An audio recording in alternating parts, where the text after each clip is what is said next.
우리가 신앙생활을 시작하면 낯선 용어들을 많이 접하게 됩니다. 그 중에 하나가 바로 중보기도죠. 처음에는 이 중보기도라고 하는 단어가 굉장히 낯선데요, 다른 사람을 위해서 드리는 기도라는 것을 우리가 자연스럽게 알게 되면, 그래 나도 이제 다른 사람을 위해서 기도해야지, 이런 마음을 먹게 됩니다. 근데 어떤가요? 막상 기도의 자리에 앉으면 막막해집니다. 하나님, 누구누구의 병을 좀 낫게 해주세요. 누구누구가 어려운 일을 당했는데 하나님 속히 해결해 주세요. 이렇게 기도하고 나면 한 5초, 10초 만에 기도가 끝나버립니다.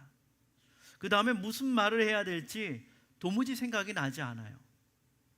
주변에서 누군가 다른 사람을 위해서, 나는 누군가를 위해서 하루에 한두 시간씩 기도합니다, 이런 말을 들으면 아니 도대체 무슨 기도를 저렇게 오래 할까 신기하고 궁금해집니다. 우리의 기도가 이토록 짧고 막막했던 이유는 우리에게 기도의 기술이 부족한 것이 아니에요. 그것은 중보기도에 담긴 참된 영적 의미를 우리가 놓치고 있기 때문에 그렇죠. 오늘 에베소서 1장 15절에서 17절 말씀을 통하여서 바울이 보여주고 있는 중보기도의 계기와 방법, 그리고 그 근본적인 내용을 함께 살펴보려고 하는데, 이 시간을 통하여 우리의 기도가 하나님 앞에 새로워지게 되기를 주님의 이름으로 축복합니다. 아멘. 세 가지로 살펴볼 텐데요, 첫 번째는 하나님을 향한 참된 믿음은 이웃을 섬기는 사랑의 행위로 나타나게 된다는 겁니다. 함께 읽습니다. 하나님을 향한 참된 믿음은 이웃을 섬기는 사랑의 행위로 나타나게 됩니다. 바울이 에베소 교회를 위하여 중보기도를 하게 됐는데요, 이 중보기도를 하게 된 계기가 뭘까요? 15절 말씀에 나옵니다. 그러므로 나도 주 예수에 대한 여러분의 믿음과 모든 성도를 향한 사랑을 듣고서. 에베소 교회는 바울이 개척한 교회였습니다. 그런데 이 편지를 쓸 무렵에는 이 에베소 교회가 많이 성장하였고 바울이 알지 못하는 사람들도 많이 생긴 것으로 보입니다. 또한 들려오는 소식에 의하면 이 에베소 교회 성도들이 예수님을 잘 믿을 뿐만 아니라 서로 함께 사랑한다는 소식이 들려온 거예요. 바울이 이 소식을 듣고 나서 하나님 앞에 감사한 마음이 생겨서 에베소 교회를 위하여 기도하기 시작했습니다. 이들이 정말 하나님 앞에서 성도가 됐구나, 이들이 하나님 앞에서 서로를 사랑하는 모임이 됐구나, 이런 마음이 들었던 겁니다. 이들이 하나님의 성도가 됐다는 것을 어떻게 알 수 있을까요?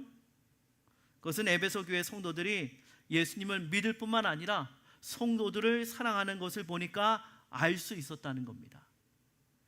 그래서 우리 신앙인의 특징은 두 가지입니다. 하나는 믿음이에요. 두 번째는 사랑입니다. 우리는 믿음과 사랑을 분리하여 생각하는 경향이 다분히 있죠. 그러나 여러분, 이 믿음과 사랑이라고 하는 것은 결코 분리할 수가 없습니다. 참된 믿음이 있으면 반드시 사랑이 나타나기 마련이고, 참된 사랑이 있는 곳에는 믿음이 함께합니다. 그러니까 믿음과 사랑이라는 것은 별개의 것이 아니라 마치 동전의 양면과 같은 거예요. 여러분, 앞면만 있고 뒷면은 없는 그런 동전 보신 적이 없죠? 믿음과 사랑도 마찬가지입니다. 그래서 바울은 편지를 쓸 때마다 이 믿음과 사랑에 대해서 이야기했어요. 갈라디아서 5장을 보면 사랑으로서 역사하는 믿음뿐이라 이렇게 이야기하면서 믿음과 사랑이라는 것은 반드시 함께 있어야 한다는 것을 설명을 합니다. 야고보서 2장 14절에서 16절까지를 한번 살펴보겠습니다. 우리 화면을 보면서 함께 읽습니다.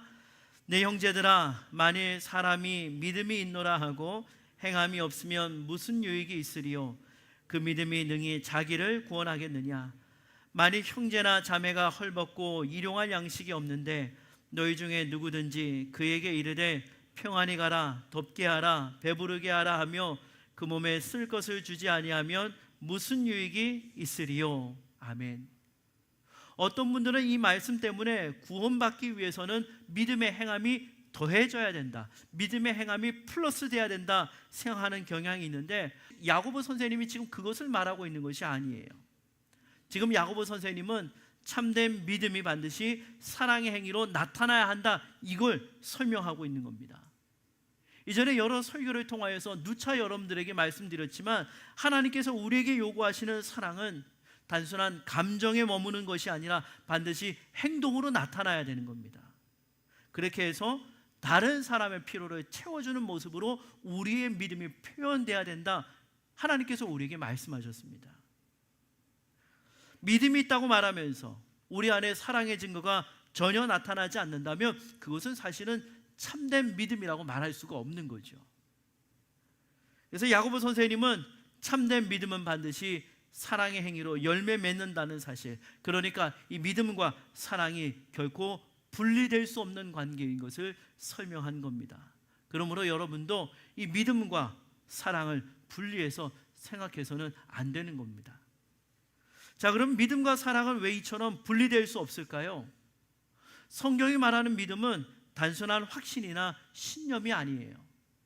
물론 믿음에는 확신의 요소도 있습니다. 그러나 성경에서 말하는 믿음은 무엇보다 하나님과의 관계를 말하는 거예요. 우리 앞에 우리 전정훈 형제가 생명의 삶을 간증하면서 배웠던 것 중에 가장 기억에 남는 거 하나님과의 관계라고 이야기했던 것처럼 우리 믿음은 반드시 하나님과의 관계로 나타납니다. 우리가 예수님을 영접하고 하나님의 자녀가 됨으로써 하나님과의 관계 안에 들어갑니다. 그러면 그 순간부터 하나님은 우리의 아버지가 되시고 우리는 하나님의 아들과 딸이 되는 겁니다. 자, 그런데 하나님은 어떤 분이시죠? 사랑 그 자체이세요. 하나님이 사랑 그 자체이시기 때문에 우리가 하나님과의 관계 안에 들어가면 하나님의 사랑이 자연스럽게 우리의 마음속에 자리 잡게 되고 채워지고 우리로 움직이게 됩니다. 그리고 그 사랑은 어떻게 될까요? 자연스럽게 우리 주변에 있는 이웃들에게 흘러가게 되죠. 그래서 하나님을 믿고 하나님 관계 안에 들어간 사람의 삶에는 사랑의 역사가 일어나지 않을 수가 없는 거예요. 그래서 믿음과 사랑이라고 하는 것은 결코 분리될 수가 없는 거죠. 그러므로 우리의 믿음을 진단할 때 하나님이 얼마나 믿어지는가 이것만을 기준으로 삼아서는 안 될 겁니다. 하나님이 얼마나 신뢰되는가 이것만을 기준으로 삼아서는 안 됩니다. 그것은 사실 객관적으로 측정하기가 어렵기 때문에 그렇죠. 그것보다 내 믿음의 상태를 보여주는 가장 중요한 기준은 내 삶에 다른 사람을 섬기는 사랑이 있는가, 사랑의 수고가 있는가, 이걸 통하여서 우리 믿음의 정도를 확인할 수 있는 거예요. 물론 내가 하나님 앞에 얼마나 기도를 많이 했는가, 하나님의 말씀을 얼마나 많이 읽는가, 이것도 중요하죠. 그러나 그것만으로 믿음의 상태를 정확하게 판단할 수는 없습니다. 지금 내 삶에 사랑의 수고가 얼마나 나타나고 있는지, 이것이 참된 믿음을 분별하는 중요한 척도가 되는 거죠. 그러므로 여러분도 이 기준으로 자신의 믿음을 올바르게 진단하여서 사랑으로 역사하는 믿음을 살아내는 복된 성도님들 되시기를 주님의 이름으로 축원합니다. 아멘. 두 번째 살펴볼 것은 타인을 위한 중보기도는 낙심하지 말고 끊임없이 감사함으로 드려야 한다는 거예요. 함께 읽습니다. 타인을 위한 중보기도는 낙심하지 말고 끊임없이 감사함으로 드려야 합니다. 16절에 보면 중보기도의 방법이 나옵니다. 우리 16절 말씀 함께 읽습니다. 여러분을 두고 끊임없이 감사를 드리고 있으며 내 기도 중에 여러분을 기억합니다. 아멘. 여러분, 저 구절에서 두 가지 단어가 눈에 띄는데요. 잠깐 한번 띄워주실래요? 하나는 끊임없이라고 하는 단어고요, 또 하나는 감사라고 하는 단어입니다. 우리가 중보기도를 잘하기 위해서는 첫 번째 끊임없이 기도해야 되고, 두 번째 감사하는 마음으로 기도해야 됩니다. 왜 우리가 끊임없이 기도해야 될까요? 다른 사람을 위한 중보기도는 우리 눈에 보이지 않는 영적인 차원의 싸움이기 때문에 그래요. 악한 영의 세력에 맞서는 일이기 때문에 이것은 하루아침에 해결되지 않습니다. 우리가 끊임없이 하나님 앞에 기도해야 열매를 맺는 경우가 많이 있어요. 제가 전에 한 선교단체 간행물을 보다가 이런 이야기를 읽은 적이 있어요. 어떤 선교사님이 선교지에 나가서 교회를 여러 세웠거든요. 여러 개를 개척했어요. 근데 대부분은 어려움을 겪고 있었는데 유독 두 지역에 있는 교회만 성장하는 겁니다. 근데 그렇다고 해서 그 두 지역의 교회가 형편이 좋느냐, 상황이 좋느냐, 그렇지도 않았어요. 그럼에도 불구하고 유독 두 교회만 성장하고 있었어요. 이유가 뭘까? 나중에 깨닫게 됐습니다. 이 선교사님이 전에 영국에 가서 선교지를 소개했을 때 한 청년이 선교사님의 이야기를 듣고 마음에 결심한 거예요. 내가 이 두 곳의 선교지를 위하여 하나님 앞에 기도하겠다. 그 청년이 기도하기로 정한 두 선교지가 바로 잘 성장하고 있었던 지역의 두 교회였던 겁니다. 다른 선교지들은 기도의 후원을 받지 못하여서 영적인 싸움에서 어려움을 겪으며 좀처럼 성장하지 못하고 있었지만, 한 청년이 하나님 앞에 끊임없이 기도한 덕에 그 두 선교지의 교회가 놀라울 만큼 성장하고 있었다는 거예요. 이것이 바로 중보기도의 능력이라는 거죠. 여러분, 이런 이야기가 너무 극적이어서 정말 그럴까 이런 생각이 드세요? 그러나 여러분, 선교사님에게 물어보시면 한결같이 이렇게 말씀하세요. 목사님, 우리에게 필요한 건 물질적인 후원도 필요하긴 하지만 더 필요한 건 기도의 후원입니다. 여러분, 선교 현장에서는 뒤에서 기도해 주는 사람이 있는지 없는지를 금방 느낄 수 있다고 해요. 기도의 후원이 약해지면 예상하지 못했던 사고가 발생하기도 하고, 선교사님 부부가 깊은 낙심에 빠지기도 하고, 사역지의 교회에 여러 가지 문제가 일어나기도 합니다.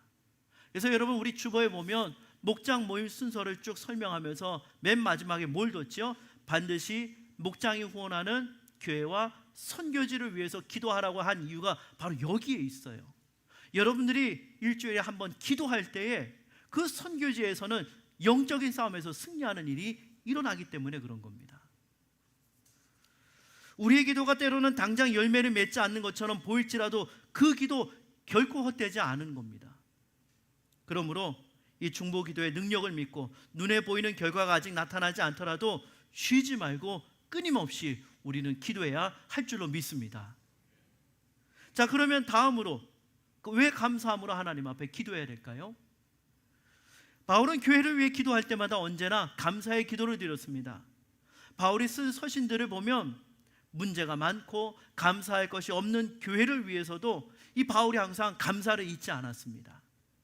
심지어 문제가 그렇게 많았던 고린도 교회, 서로 파당을 짓고 성적인 문제가 일어났던 교회임에도 불구하고 바울이 이렇게 말합니다. 나는 여러분 때문에 언제나 나의 하나님 앞에 감사를 드립니다. 이런 바울은 왜 중보기도에 감사를 담았을까요? 그 이유는 자칫 잘못하면 중보의 기도가 축복의 기도가 아니라 정죄와 그리고 저주의 기도로 변질될 수 있기 때문에 그렇죠. 하나님, 누구누구의 자기 중심적인 사고방식을 고쳐주시고 그 사람의 교만을 꺾어주시고 입으로만 사랑한다고 하지 말고 진심으로 사랑하게 해주세요. 나는 이렇게 중보기도를 했어요. 그런데 그렇게 기도하다 보면 어느새 그 사람을 위한 기도가 아니라 하나님 앞에서 고발하고 하나님 앞에서 정죄하는 기도가 될 수 있기 때문에 그래요. 거기에 만약에 나의 분노와 미움까지 더해지면 그것은 그때부터 중보기도의 형식을 빌린 저주가 될 수도 있는 거죠. 마태복음 10장 12절 13절에서 예수님께서 제자들을 파송하시면서 이렇게 말씀하셨어요. 또 그 집에 들어가면서 평안하기를 빌라. 그 집이 이에 합당하면 너희 빈 평안이 거기 임할 것이요 만일 합당하지 아니하면 그 평안이 너희에게 돌아올 것이니라. 여러분, 이 말씀은 우리가 선포하는 축복의 말이 결코 헛되지 않다는 것을 우리에게 보여주고 있어요. 이 축복의 말이 사람을 살리고 세우는 힘이 있다면 정죄의 말 역시 사람을 상처를 줄 수 있는 거죠. 자, 그렇다면 어떻게 해야 정죄에 빠지지 않고 참된 축복의 중보기도를 드릴 수 있을까요? 그것은 바로 기도 안에 감사를 담는 겁니다. 어떤 사람을 위해 기도할 때 먼저 감사하는 거예요. 그러면 우리 마음속에 있는 분노와 이 미움의 마음이 누그러지면서 기도가 어떻게 될까요? 자연스럽게 축복의 방향으로 흘러가게 되는 거죠. 그러므로 힘있는 중보기도, 다른 사람을 위해 참된 축복이 되는 기도를 드리기 위해서는 어떻게 해야 된다고요? 감사를 담아서 드리는 겁니다. 끊임없이 감사의 마음을 담아서 다른 사람을 위해 중보의 기도를 드리는 복된 성도님들 되시기를 주님의 이름으로 축원합니다. 아멘. 세 번째 살펴볼 것은 우리는 지혜와 계시의 영이신 성령님의 도우심으로 하나님을 알아가야 한다는 겁니다. 함께 읽습니다. 우리는 지혜와 계시의 영이신 성령님의 도우심으로 하나님을 알아가야 합니다. 오늘 보면 17절 말씀을 보면 중보기도의 내용이 나옵니다. 우리 화면을 보면서 함께 읽습니다. 우리 주 예수 그리스도의 하나님이신 영광의 아버지께서 지혜와 계시의 영을 여러분에게 주셔서 하나님을 알게 하시고. 아멘. 분명히 에베소 교회에 여러 가지 문제가 있었을 거예요. 기도 제목이 있었을 겁니다. 근데 바울은 그런 문제들을 하나하나 열거하기보다는 가장 근본적인 것을 구합니다. 뭘 구했어요? 하나님, 에베소 교회 성도들이 하나님을 깊이 알 수 있게 해주세요. 왜 그럴까요? 하나님을 바르게 알면, 하나님을 깊이 알면 모든 문제를 바라보는 시각이 달라지기 때문에 그래요. 그 문제를 풀어갈 지혜와 힘을 얻게 되기 때문에 하나님을 바르게 알게 해달라고 기도한 겁니다. 여러분, 가장 근본적인 것을 구하면 지엽적인 문제들도 그 근본에서부터 바르게 다뤄질 수가 있는 겁니다. 예를 들면요, 만약에 목장이 어떤 분들을 위해서 중보기도 한다고 한번 생각해 보세요. 하나님, 그 가정에 쌀이 없다는 이야기를 들었는데 쌀 좀 주세요. 근데 기도하는 가운데 그런 생각이 드는 거예요. 그 사람 집에 쌀도 없으면 옷도 없지 않을까? 하나님, 그 가정 가운데 입을 옷도 주세요. 생각해 보니까 지난번에 목장 나눔할 때 월세 때문에 굉장히 힘들다는 이야기가 생각이 나는 거예요. 그래서 기도하는 거죠. 하나님, 집세도 마련해 주세요. 물론 이렇게 기도해야 되겠지만, 그러나 여러분, 이렇게 하나하나 기도하면 얼마나 복잡하겠어요? 차라리 이런 것보다 하나님 앞에 이렇게 기도할 수가 있죠. 하나님, 그 가정에 매달 충분한 수입이 생길 수 있도록 도와주세요. 그러면 어떻게 될까요? 다른 문제들 다 해결되는 건 아닐까요? 여러분, 중보기도에는 이처럼 가장 근본적인 것을 구하는 것이 중요합니다. 그렇다면 가장 근본적인 것이 뭘까요? 그것은 바로 하나님을 아는 거죠. 여기서 안다고 하는 것은 단순히 머리로만 아는 것을 말하지 않습니다. 우리가 사회에서 나 그 사람 잘 알아? 나 그분 잘 알아? 이렇게 말할 때 단순히 그 사람에 대한 정보나 지식만을 아는 것을 뜻하지 않죠. 그 사람과 내가 어느 정도 관계가 있다는 것을 뜻합니다. 성경에서 하나님을 안다고 하는 것도 하나님에 대한 지식을 머릿속에 쌓는 데 그치지 아니하고 하나님과 인격적인 관계를 맺고 하나님의 인도와 하나님의 보호하심을 신뢰한다는 것을 의미합니다.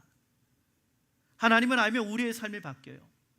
예수님 안에서 우리를 의롭다고 여겨주신 사실을 깨달으면 더 이상 죄책감에 눌리지 않게 되죠. 하나님의 은혜 안에서 자유함을 누리며 살아가게 됩니다.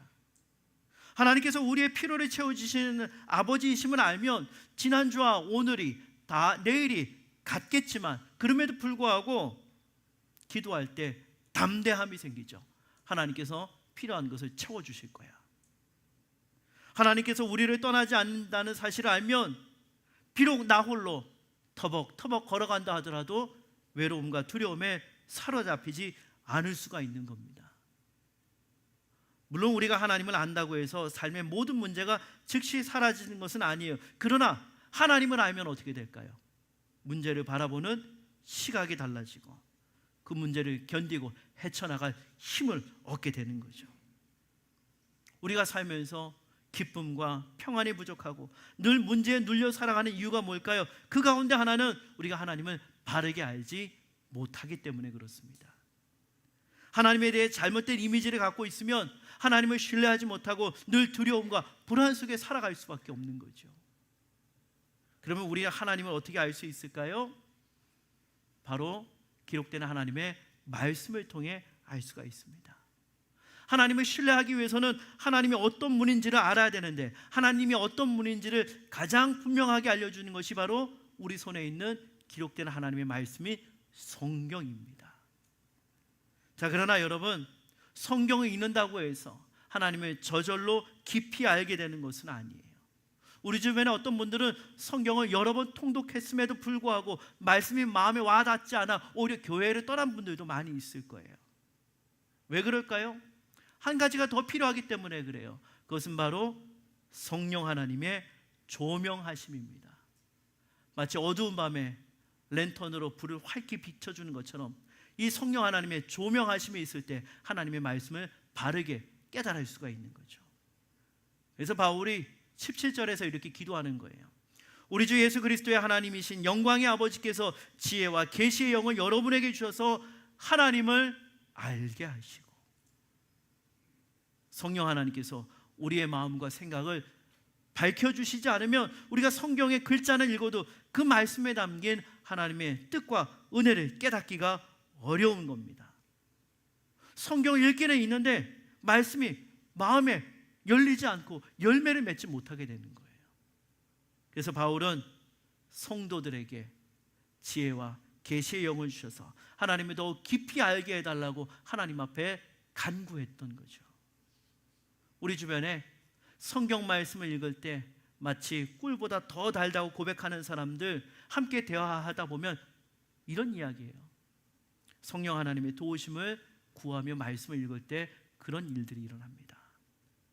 그러므로 여러분도 성경을 읽기 전에 하나님 앞에 진심으로 기도하시기 바라요. 성령 하나님, 이 시간 말씀을 읽으려고 하는데 지혜와 계시의 영을 주셔서 이 말씀을 깨닫게 하시고 이 말씀을 통해 하나님이 더욱 깊이 알게 하시며 그때에 세상을 바라보는 시각이 달라질 수 있도록 주님 도와 주시옵소서. 이렇게 기도하며 말씀을 읽으시기를 바랍니다. 사랑하는 여러분, 하나님을 더욱 깊이 알기 위해 힘쓰셔야 돼요. 더불어서 우리 주위 사람들이 하나님을 바르게 알도록 그분을 신뢰할 수 있도록 중보기도하는 귀한 성도님들 되시기를 주님의 이름으로 축원합니다. 아멘. 이제 오늘 말씀을 정리하겠습니다. 다른 사람을 위해서 기도하는 것은 하나님께서 우리에게 주신 특권이자 사랑의 책임입니다. 지금까지 나와 가족만을 위하여서 기도했다면 오늘부터 이웃을 위해서 중보 기도하시기 바라요. 여러분 목장에서 만나는 목원들을 위해서 또 교회에서 만나는 교회 식구들을 위해서 기도하시고, 여러분 카드 갖고 계시죠? 필리핀 단기봉사 선교 기도 카드 갖고 있으면 카드를 들고 기도하시고 기도 후원자 단톡방에도 들어가시는 겁니다. 또한 교회 학교 여름 사역을 위한 기도 카드도 있는데 들고 하나님 앞에 기도하시는 거예요. 이제부터 문제만 나열하는 기도를 넘어서 깊은 기도로 나아가시기를 바라요. 우리가 하나님을 바르게 알면 문제를 보는 눈이 달라지고 세상이 줄 수 없는 평안이 우리 가운데 임하게 될 줄로 믿습니다. 가장 근본적인 것을 구하라. 이 하나님의 말씀에 순종하시길 바라요. 지혜와 계시의 영을 부어주셔서 하나님을 깊이 알게 해주십시오. 이 기도는 이 자리에는 여러분 각자가 하나님 앞에 기도해야 할 제목일 뿐만 아니라 여러분이 목장으로 모였을 때도 반드시 먼저 하나님 앞에 기도하셔야 되고 예배당에 모였을 때도 기도해야 할 제목입니다. 이 기도를 붙들고 모든 상황을 넉넉히 이겨내는 복된 한 주간이 되시기를 삼위 하나님의 이름으로 축원합니다. 아멘.